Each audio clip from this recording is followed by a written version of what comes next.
I've been trying to write this for 3 weeks, not because I don't know what happened, I know exactly what happened, but because every time I start, I find myself explaining the family first, the history. Who did what to whom across how many Christmases, and I don't want to do that. You don't need the archaeology. You just need to know what it felt like to sit in a lawyer's office on a Tuesday afternoon and watch a room go carefully, deliberately still. The lawyer's name was Mr. Gerald Pratt.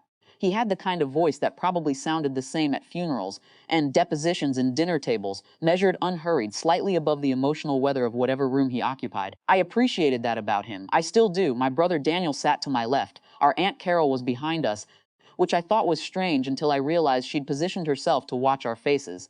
My father's accountant, Raymond, sat near the door. Nobody had offered an explanation for Raymond being there. Nobody asked for one. Gerald read the will, the house, the accounts. The portfolio my father had spent 30 years assembling with the quiet obsession of a man who didn't know how to say, "I love you," but understood compound interest deeply, all of it substantially to Daniel. There were smaller provisions, some to charity, a specific watch to Raymond, which surprised everyone, including Raymond. And then Gerald paused in that way. People pause when they're about to say the last thing. He read one sentence to my daughter Claire, the letter in the blue folder, which she will know how to use. That was it. I felt Carol's posture change behind me without turning around. Daniel's hands, which had been loose in his lap, went very still. Gerald looked up at me with an expression I can only describe as professionally neutral, though something underneath it was curious. I thanked him by name. I folded the paper, my copy, the one Gerald slid across the desk, and put it in my bag. I shook Gerald's hand. I walked out into an afternoon so bright it felt almost aggressive, the kind of afternoon that doesn't care at all what just happened to you indoors. I sat in my car for 11 minutes. I didn't cry. I want to be honest about that. I'm not sure what I felt was grief exactly. It was more like recognizing a shape I had always suspected was there, finally confirmed. My father and I were not close in the way closeness is usually described. We didn't talk often. When we did, the conversations were short and seemingly unremarkable. He asked questions that felt like small talk, but I sometimes caught myself thinking about them for days afterward. What are you doing with the Henderson contract? Do you still use that accountant in the East office? You should understand how a deed of trust works, Claire. Not a suggestion, not explained. Just placed in front of me like an object he expected me to pick up. I picked them up. I don't know why. Daniel never had to. My father handed Daniel things directly. Opportunities, money, visibility, with both hands and a clear transfer of ownership. With me, he left things on counters and walked away. I spent years deciding whether that was dismissal or instruction. The blue folder had been in my apartment for 4 months before he died.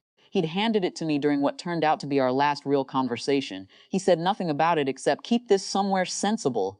Inside was a letter, 6 pages, handwritten, and several documents I didn't fully understand at the time. I understood them 3 weeks after the will reading, when I sat across from a different lawyer, when I found myself, a woman named Patricia Ossie, who specialized in estate and property law, and spread the contents of that folder across her desk.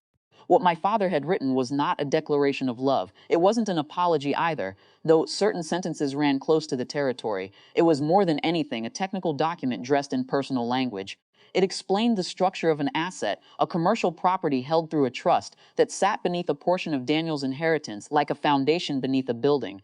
The asset couldn't be transferred, developed, or leveraged without a signature from a secondary trustee. My name had been placed in that position 7 years ago. Patricia looked at me over her glasses for a long moment. Then she said quietly, "Your father was very deliberate." Yes, he was. I want to be clear about what I did with this and what I didn't do. I didn't call Daniel and announce it. I didn't wait for him to need something and produce it dramatically. I contacted Gerald Pratt, who had apparently been expecting to hear from me, and we began the administrative process of clarifying the trust structure. Daniel was notified through proper channels. He called me about a week later. The conversation was short. He asked if I was going to be difficult. I told him I had no intention of being difficult. I meant it. I still mean it. What I am is a secondary trustee with a clearly defined role and the documentation to support it. What I am is my father's daughter in a way that took me most of my adult life to recognize, and that I am still, honestly, deciding how to feel about. He left Daniel everything visible. He left me the thing everything else rested on, wrapped in 6 handwritten pages and placed in a blue folder on a Tuesday afternoon without ceremony or explanation, the way he always communicated, by leaving something on a counter and walking away. This time, I think he knew I'd pick it up. I did. I walked out of Patricia's office into another bright afternoon, and I didn't call anyone. I drove home. I made coffee. I sat with the particular quiet of a person who finally has the answer to a question they stopped asking out loud years ago. It wasn't closure. It was something smaller and more accurate than that. It was enough.